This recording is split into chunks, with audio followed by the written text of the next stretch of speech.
Welcome to the BFF Report. I'm your host, Mike B, aka Phony, and today we're going to be talking about Mass Effect 3 Co-op. Now, this is the stuff I pulled out of the demo. It's pretty fleshed out. There's a couple of things that are missing, of course, like different areas, different people you're going to be fighting, different enemies and all of that. But we'll talk about more of that in the video. The other thing is we're not going to talk too much about the single-player campaign, not because of the spoilers or anything, because, I mean, spoiler alert, the Reapers are coming to Earth, but you probably already knew that.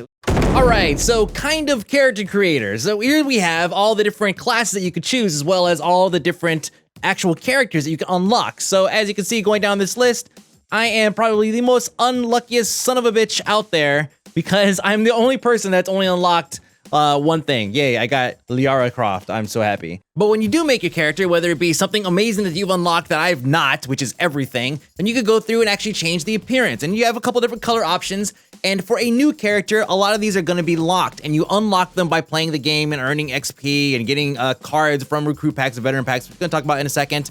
But you go through here and you can change everything from the pattern color lights, primary color highlight, and secondary color. You could change pretty much everything and make this thing look like how you want. Pretty much all I've seen, for the most part, running around in the game is either all pink or all black. There's just no originality. But going back, you can see I've leveled everything a good amount, 14, 17, blah, blah, blah. And my actual character level, like my account level, reflects that. So if I choose Belinsky here, and I go and actually join a match, or say I go create a match, we'll make this one private. You can see unknown location, 10% bonus XP, or you can have Firebase Ghost or Firebase White. And these are the only maps that are available right now in the demo. Enemy Cerberus, later on we could probably update that to, I think, the Husks, and then, of course, the Geth.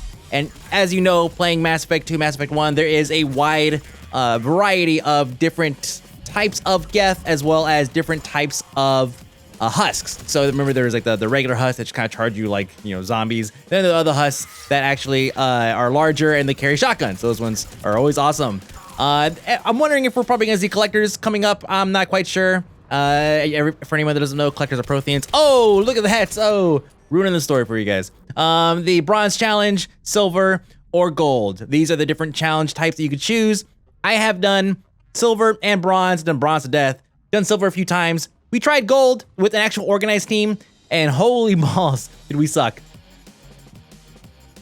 Oh, Teddy's here. Nice. Hey, what's up, Teddy? You're gonna have to hang out for a minute. We go through here, and we can select the different weapon types. Now, this is important. This is very, very, very important. You see the weight thing here? If I take this and I take it off, my weight has gone down, the amount of items that I've carried.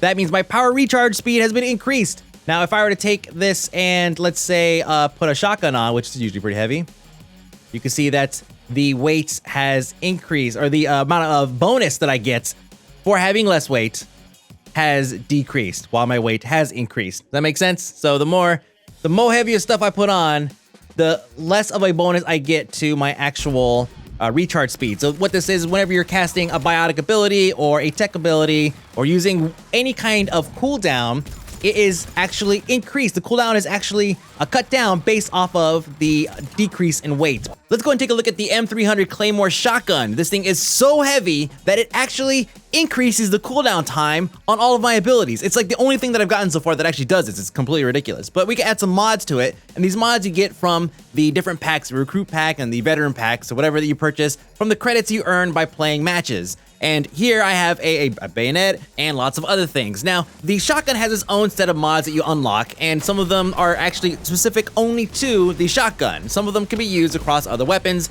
For example, like scopes. I have a pistol, a heavy pistol that has a scope on it now. So when I look through my right click, I'm actually through a scope. And also the assault rifle has a mod that does the same thing. So there's all kinds of mods that are interchangeable, but some of them are only for, like, for example, the shotgun smart choke, which tightens up the shot and allows you to turn the shotgun into a mid-range weapon instead of just being a short-range weapon. So this is where you go to buy all of that cool stuff that I just told you about. You go here and you buy these recruit packs or the veteran packs. When you first start out, you get like a starter kit or a rookie kit or something that has a few goodies in it, some consumables and whatnot. But here, you buy a pack. The way it works is you do the games, and then you earn credits, and then you buy packs, and then inside the packs, it's a surprise. You don't know what it is. There's no vendors you can go through and actually choose what it is that you want. You just go in here, and you choose one, and you just roll the dice, and that's it. This may sound like a familiar system for those of you who played other BioWare games, and you know, it sucks, but maybe for an FPS or a third-person shooter, maybe it kind of makes a little bit of sense, I guess, and also kind of forces you to go and play some of your other characters. A lot of people, they like to kind of just focus on just one, like the Vanguard or something, and they don't play anything else. Click on that. Yes, I wish to buy that. Recruit pack, yay, and then it's gonna open it up. Thermal pack, Metagel, SMG rail amp, assault rifle stability damper. I already have one of these, so this is an increase to, I guess, the effectiveness of it. And a weapon. And then we'll click on it again. Purchase. Purchase. This is actually, what's funny is a lot of people are like, oh yeah, I get the extra dude from going through and I bought one of the veteran packs. I'm like, really? Because I unlocked the Liara, the Asari Biotic by going through the recruit pack. So I don't know, maybe Bioware just hates me. That's totally fine. Let's see. And yay, madness, blah, blah, blah, blah, blah, blah, bunch of crap. So what those things are, they are consumables. So if I go to equipment, this is the stuff that I could put on myself for one match only. Click on weapon bonus, and I have all this crap that I can put on, right? So depending on what weapon that I carry with me, for example, here I have a shotgun. So I'm gonna probably go with shotgun rail amp 1 or 2, right? And this only lasts for one mission, and that's it. So if I back out here, actually we'll go ahead and select something just so you can see what it looks like. Not that one. Save the good ones for later. For the gold missions that we fail. Armor bonus. Again, power amplifier module. These are just bonus consumables you can put on yourself. So let's say if I go bam, I want that one. And then here, cryo rounds, warp rounds, cryo rounds 1. You guys have all played, I'm pretty sure if you're watching this, you've already played Mass Effect 2. You probably know what this stuff is. So you have a choice of choosing these things because they are consumable. They are no longer permanent weapon powers. Remember before, you used to just turn them on and then boom, you had that whatever weapon power for the entire duration of that mission. And then the next mission, whenever it started, you had to actually go through and like reset it up, which is like totally annoying. I hated that. That was like the worst part of Mass Effect 2 is white wines. Click on back here. Let's go ahead and take a look at, oh, we have Gaming Raptor now. Everybody's just jumping into the matches. Everyone wants to play a game. Chill out, guys. We'll get there.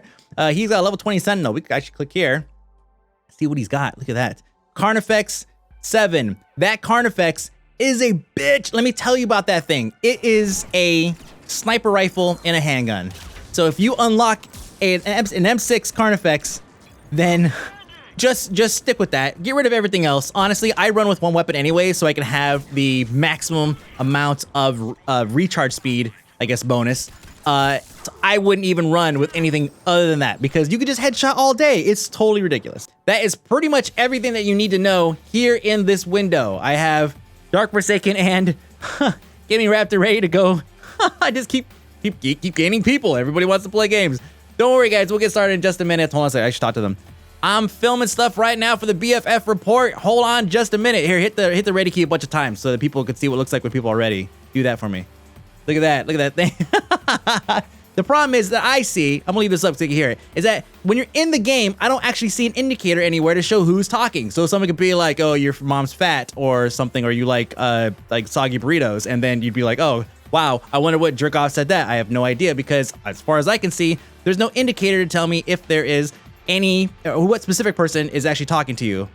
So now let's go ahead and talk a little bit about the actual mechanics of combat because everybody remembers going from Mass Effect 1 to Mass Effect 2, combat changed a lot. And I mean, not only did itemization change, but just the way your character felt and carried himself, it was like a complete revamp. It felt great. It was all good stuff. And then from Mass Effect 2 to Mass Effect 3 is also a pretty good step. And I say a pretty good step because they changed things that made sense, and at the same time, they were able to tighten up all the mechanics of gameplay to make it feel really tight. And I didn't think, having played just recently Mass Effect 2 from beginning to end to get my save file up, like I think everybody else is doing, I didn't feel like they could have improved on that anymore. But then playing Mass Effect 3, I don't know if I can go back and play Mass Effect 2 again. Now, there are a couple of things that you should know that still apply to Mass Effect 3 that we're into. For example, the curving of biotics. If you manually executed all of your squad's abilities, or if you were a biotic or an engineer or anything that used any type of biotic abilities or tech abilities, then you know that you can curve things around corners, and that was sweet.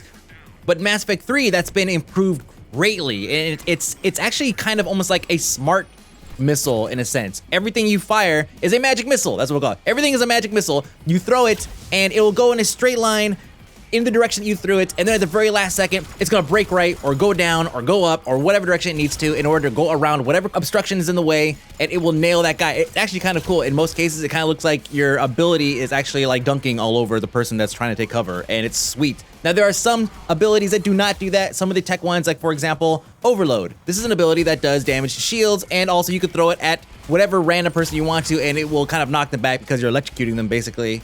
But this is not a projectile-based ability, so it's not a magic missile. It is, you hit the button, and whatever you're aiming at is gonna get hit by this thing. Now, there's also a couple of different ways to melee. You can hit the F key just once, and you just punch, and then you can hold the F key, and you'll do like some kind of mega super punch. And then you could actually go behind cover, and then if somebody's on the other side, you can hit the F key, and then you can actually pick them up, and you could dunk their faces right into the ground, and then you could punch them while they're down. And that is called a grab. So the melee kills that you actually rack up and you get these little achievements and extra points and credits and all that stuff for it, the melee kills are not the same as the grab kills. So if you're in a match, feel free to run up to cover when there's another guy on the other side and just rack up some of those grab kills. I think you get like 5, that's the maximum number you can get. There's like a bronze, silver, and gold star. Knock out like 5 grabs and then switch to melee. Do melee a bunch of times. I think it's 5, 10, and 15 for the bronze, silver, and gold. Do yourself like 15 melee kills. Bam, there you go, some more badges.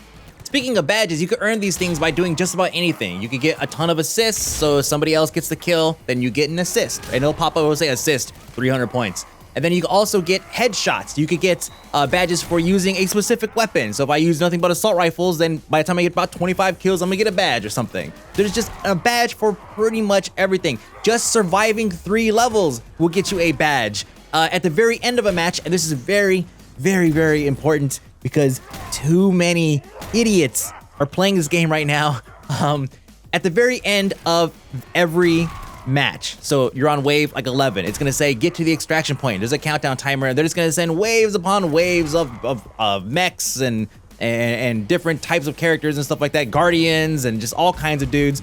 At the end of that countdown, please, for the love of everything, be inside of that blue circle. Too many times I've finished matches where there's some jerk off like running around out there trying to be a freaking hero, and he's just out there flapping when we're getting picked up. And what happens is, if you're not in that blue circle at the end of that countdown, then you do not get a full extraction. If somebody is dead at the end of that countdown, then you do not get a full extraction. And so you actually miss out on one of those badges. And those badges will get you, experience and credits and whatever else, and women and grapes and stuff. And so really, one guy can just ruin this fantasy for you guys. So feel free to hit that tab key, which is the push to talk button, and let the other guy know that you need some grapes and women because this is happening. Or men, for those of you who like men.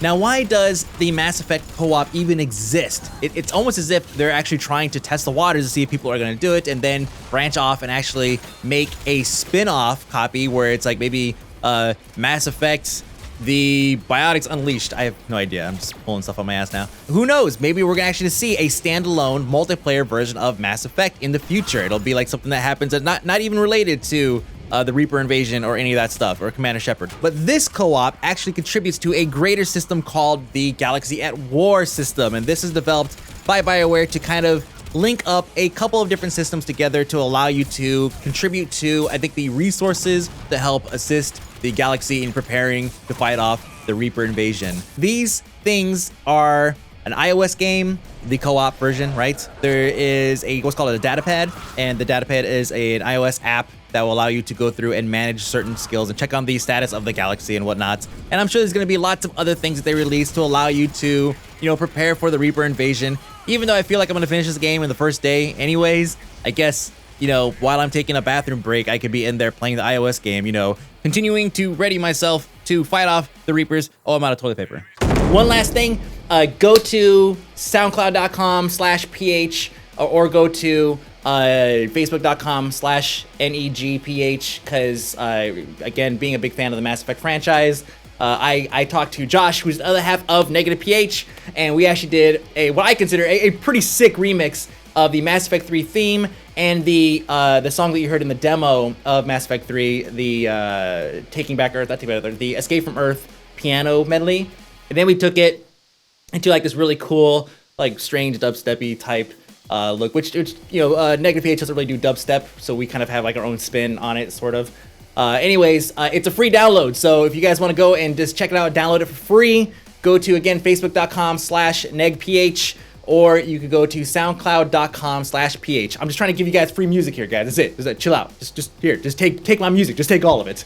But that's it. So check that stuff out and hit me up, AAK Mike B, for more stuff. Let me know in the comments below what you think about Mass Effect 3. How is it gonna hold up to the hype, as well as the business practices? Curious what you guys think about that. I love reading you guys' comments. So, especially that one guy who always comments first on like all the videos. It's never really about the videos. It's always like some big crazy factoid or something. I love that guy. Anyways, we'll see you guys later. Bye.